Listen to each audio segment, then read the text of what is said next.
આજે મારે એ વાત પર વાત કરવી છે કે જે જગજાહેર થયેલી છે કે દીકરો જન્મે એટલે બ્લુ કલરનું ડેકોરેશન અને દીકરી જન્મે એટલે પિંક કલરનું ડેકોરેશન. કદાચ બધા જ આ વાતથી જાણકાર તો હશો જ, પણ તમે વિચાર્યું છે કે બ્લુ કલર અને પિંક કલરનું જે સિમ્બોલ છે, જે આપણે એને શીખડાવી રહ્યા છીએ, એ કઈ દિશામાં જઈ રહ્યું છે?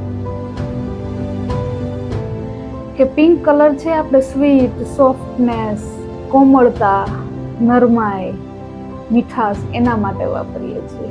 એ આપણે એવું શીખડાવીએ છીએ કે આ કલર આવા ભાવો માટે છે. અને જ્યારે બ્લુ કલર છે એ સ્ટ્રોંગનેસ, સિરિયસનેસ, ગંભીરતા, મજબૂતાઈ, પુરુષ તત્વ, મર્દાનગી એના રિલેટેડ છે. આપણે એવા ભાવો એનામાં નાખીએ છીએ.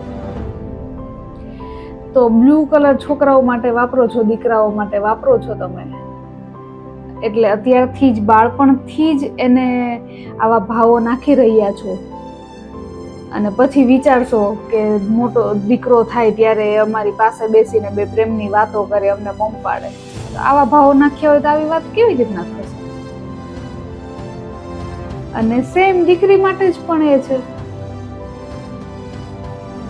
જો એને નરમાઈ, મીઠાશ, આ જ બધી વસ્તુ, આવા જ ભાવો એની અંદર નાખેલા છે, તો સક્ષમતા છે, કંઈ જ પણ કરવાની હિંમત છે, આ બધા ભાવો ક્યાંથી આવશે? અને તમે વિચારો કે અમારી છોકરી આગળ વધે અને હિંમતવાળી થઈને, આપણે પછી રાણી લક્ષ્મીબાઈના ઉદાહરણ આપતા, બરાબર છે ને?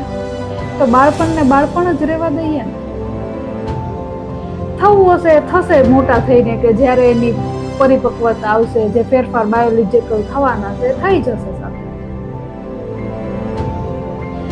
અને હમણાં માટે તો તમારા માટે કલર એક ખાલી ડેકોરેશનની વાત થઈ ગઈ છે, પણ અત્યારથી જ તમે આ ભેદભાવની દિશામાં જઈ રહ્યા છો.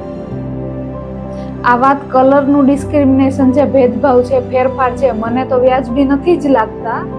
તમને પણ નહીં જ લાગે જો ઊંડાણપૂર્વક વિચારશો ને તો બ્લુ છોકરાઓ માટે કલર, બોય માટે, અને ગર્લ માટે પિંક કલર વિચારીને વાપરજો.